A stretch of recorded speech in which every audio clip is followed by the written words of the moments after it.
Hello और इस नए एक्सप्लेनर में आपका स्वागत है। आज हम अंकुर वालिकू के एक बहुत ही कमाल के फाइनेंशियल थॉट एक्सपेरिमेंट को डिकोड करने वाले हैं। ये बेसिकली टाइम, हमारी चॉइसेस और 25 सालों की कंपाउंडिंग के मैजिक की कहानी है। हम अक्सर वेल्थ क्रिएशन की भारी भरकम बातें करते हैं, लेकिन आज हम लिटरली ये देखेंगे कि एक ही अमाउंट के साथ लिए गए अलग अलग फैसले भविष्य कैसे बदल देते हैं, और इसका जो रिजल्ट है ना, वो सच में दिमाग हिला देने वाला है। तो चलिए बिना किसी देरी के शुरू करते हैं। इमेजिन कीजिए, साल 2001। एक पिता ने अपनी 4 बेटियों की शादी की और शगुन के तौर पर सबको बिल्कुल बराबर रकम दी, 1-1 लाख रुपए। अब यहां से 25 साल की एक मिस्ट्री शुरू होती है। चारों के पास स्टार्टिंग अमाउंट एकदम सेम था, लेकिन उन पैसों के साथ उन्होंने जो किया, उसने 25 साल बाद जो नतीजे दिए, यकीन मानिए वो डिफरेंस इतना बड़ा है कि आप हैरान रह जाएंगे। तो आगे बढ़ते हैं सेक्शन 1 पर। 1 लाख 4 विकल्प। यहां हम उन 4 अलग अलग माइंडसेट्स को समझेंगे जो इस एक समान रकम का फ्यूचर डिसाइड करने वाले हैं। देखिए, टाइमलाइन बहुत सिंपल है।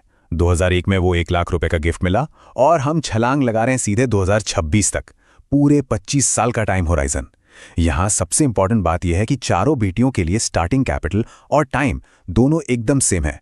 समय किसी के लिए भी तेज या धीमा नहीं चला, तो जो भी फर्क आएगा ना, वो सिर्फ और सिर्फ उनके इन्वेस्टमेंट के तरीके से आएगा। चलिए आते हैं सेक्शन 2 पर। कैश का भ्रम, या कह लीजिए इल्यूजन ऑफ कैश। ये पहली बेटी का फैसला है जो पूरी तरह से एब्सोल्यूट सेफ्टी पर बेस्ड था। मैं सेफ खेलूंगी, और ऑनेस्टली ये बहुत कॉमन साइकोलॉजी है ना। पहली बेटी को लगा कि अगर वो इस पैसे को कहीं इन्वेस्ट ही नहीं करेगी तो कोई रिस्क ही नहीं होगा। उसने किसी भी तरह के रिस्क से बचने के लिए उस 1 लाख रुपए को बस कैश के फॉर्म में अलमारी में बिल्कुल सुरक्षित रख लिया। उसे लगा पैसा बिल्कुल सेफ है, पर क्या सच में ऐसा था? और यही एंट्री होती है इस नंबर की, 75%। और ये कोई प्रॉफिट नहीं है, ये वो कीमत है जो सेफ खेलने के नाम पर चुकानी पड़ी। महंगाई यानी इन्फ्लेशन लिटरली एक साइलेंट किलर है जो बिना आवाज किए आपके पैसे की वैल्यू कम कर देता है। इन 25 सालों में महंगाई ने चुपचाप उस कैश की परचेजिंग पावर यानी उसकी असली ताकत को 75% तक खत्म कर दिया। मतलब अगर हम पेपर पर देखें तो वो नॉमिनल वैल्यू आज भी 1 लाख रुपए ही है, लेकिन असल जिंदगी में आज मार्केट में उसकी ताकत सिर्फ 30 से 35 हजार रुपए के बराबर रह गई है। ये साफ दिखाता है कि रुके हुए पैसे पर महंगाई का कितना भयानक असर होता है। तो सेफ्टी के चक्कर में एक्चुअल में पहली बेटी ने अपना पैसा काफी हद तक गवा दिया। अब बढ़ते हैं सेक्शन 3 की तरफ, ग्रोथ और टैक्स का जाल। ये कहानी है दूसरी बेटी की, जिसे अपने पैसे को ग्रो तो करना था, लेकिन एक सेफ रास्ते से। मैं इसे ग्रो करूंगी। दूसरी बेटी थोड़ी स्मार्ट थी। उसने सोचा कि पैसे को खाली छोड़ने से बेटर है कि इसे ऐसी जगह रखा जाए जहां कुछ गारंटीड रिटर्न मिले। तो उसने चुना इंडिया का all time favourite option, fixed deposit यानी एफडी। आइए एफडी के पीछे का मैथ समझते हैं। 2001 के टाइम पर एफडी पर आराम से 7% के आसपास इंटरेस्ट मिल जाता था। अब 25 सालों तक इस 7% की ग्रोथ से वो 1 लाख रुपया बढ़कर करीब 5.5 लाख रुपए बन गया। साउंड्स गुड है ना? लेकिन यहां आता है टैक्स का ट्रैप। इस रिटर्न पर टैक्स भी तो चुकाना पड़ेगा, और वो सारा टैक्स कटने के बाद जो फाइनल अमाउंट हाथ में आया वो था 4.1 लाख रुपीस। कैश वाले ऑप्शन से तो ये बहुत बेटर था, पर क्या ये बेस्ट था? चलिए आगे देखते हैं सेक्शन 4, सोने की परंपरा। तीसरी बेटी ने एक बहुत ही कल्चरल और ट्रेडिशनल रास्ता चुना। परंपरा, मैं सोना खरीदूंगी। हमारे यहाँ गोल्ड सिर्फ एक मेटल नहीं बल्कि एक इमोशन है। तीसरी बेटी ने अपनी जड़ों से जुड़े रहते हुए अपने पूरे 1 लाख रुपए का सीधा सोना खरीद लिया। अब आप सोच रहे होंगे कि उस समय सोने का भाव क्या था, तो जरा नंबर्स देखिए। 2001 में 10 ग्राम सोने की कीमत थी सिर्फ 4,300 रुपए।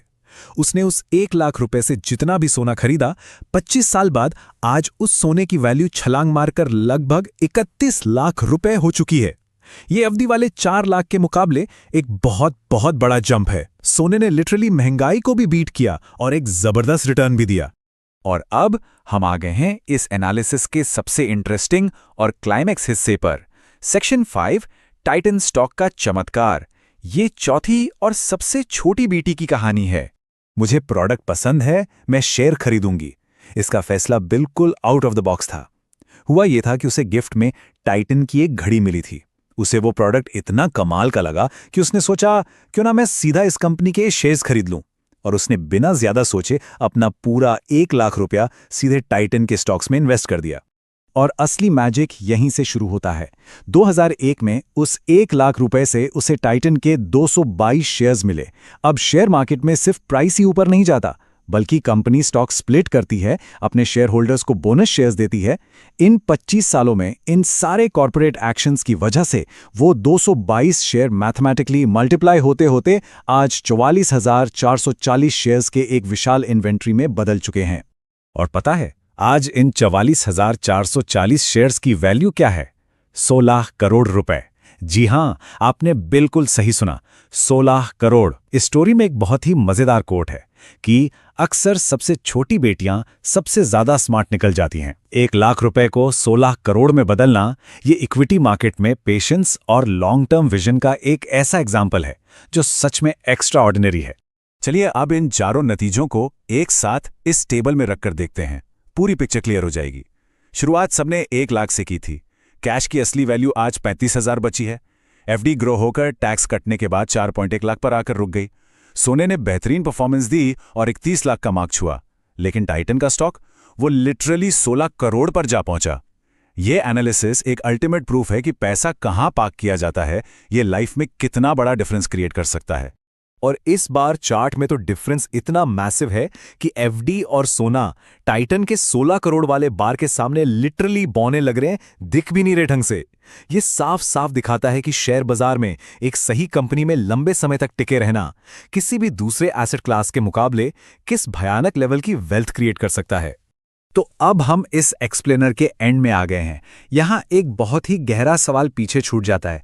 ये 25 साल का डिफरेंस हमें रिस्क, महंगाई और लॉन्ग टर्म कंपाउंडिंग के जादुई पावर के बारे में क्या सिखाता है?